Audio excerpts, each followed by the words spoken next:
फूलों की महक जिस दिशा में हवा बहती है उसी दिशा में फैलती है, लेकिन एक अच्छे इंसान की अच्छाई चारों दिशा में एक समान फैलती है। नमस्कार दोस्तों, स्वागत है फिर से एक नई हिंदी कहानी में, खुशबू की कीमत। आइए इस कहानी को पढ़ते हैं। यह एक रोचक कहानी है। सालों पहले एक भिखारी भूख से तड़प रहा था। अपनी भूख मिटाने के लिए आते जाते लोगों से खाने के लिए कुछ मांग रहा था। तभी उसे किसी व्यक्ति ने रोटी दी। अब भिखारी रोटी के साथ सब्जी भी मिल जाए तो अच्छा होगा, ऐसा सोचकर आसपास ढूंढने लगता है। तो तभी उसे एक पंडाल दिखता है। वह पंडाल के पास पहुंचता है। पंडाल के मालिक से थोड़ी सब्जी मांगता है, मगर भिखारी को देखते ही गुस्से से पंडाल के मालिक आग बबूला हो जाता है। उसको धक्के मार मार के भगा देता है। लेकिन दुखी भिखारी किसी तरह मालिक की नज़रों से बचे हुए पंडाल में फिर से चला जाता है। उसे वहाँ पर कई तरह की स्वादिष्ट सब्जियाँ दिखती है। गर्मा गर्म सब्जियाँ से भाप उठ रही थी। वाह, क्या भाप थी! मुंह में पानी आ रहा था। उसके पास सूखी रोटी थी। भाप को देखकर भिखारी के मन में ख्याल आया कि रोटियां इस भाप से ऊपर रख दी जाए तो सब्जियां की खुशबू उनमें मिल जाएगी, फिर सब्जियों की खुशबू उनमें मिल जाएगी, फिर रोटी में भी सब्जी की स्वाद आ जाएगी और फिर सब्जी की ज़रूरत ही नहीं पड़ेगी।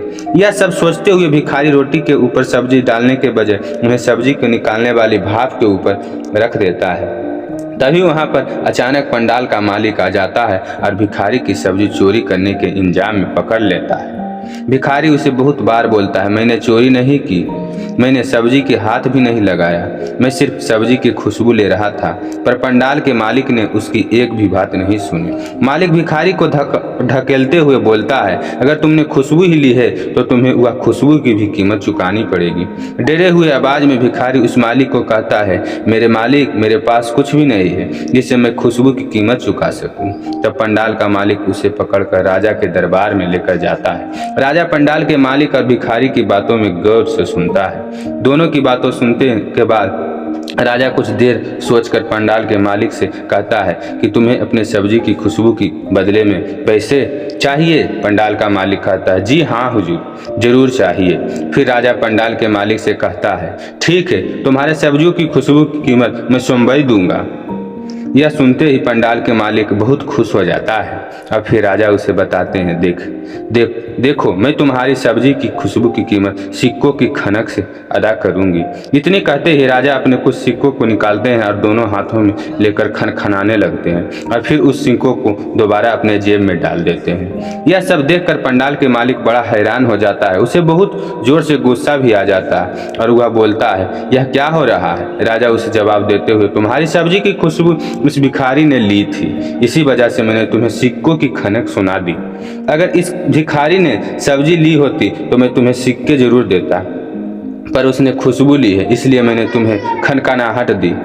राजा की जवाब सुनते ही पंडाल का मालिक आंखों झुकाकर वहां से 9-2-11 हो गया। भिखारी भी अब खुशी खुशी वहां से चला गया। इस कहानी की सीख है, बुद्धि और चतुराई से हर समस्याओं को हल निकाला जा सकता है। जैसे इस कहानी में राजा ने अपनी सूझबूझ और बुद्धि से उस पंडाल के मालिक के साथ किया। दोस्तों, अगर आपको यह कहानी पढ़कर मज़ा आया है तो आप हमारे कहानी संग्रह की ओर बाकी कहानी भी पीछे है पढ़ सकते हैं और ऐसे ही मज़ा फिर से ले सकते हैं। तो आगे एक और कहानी लाने वाले हैं कल इसी टाइम 9 बजे। तो हमारे चैनल को सब्सक्राइब कर लाइक कर दें। Thank you.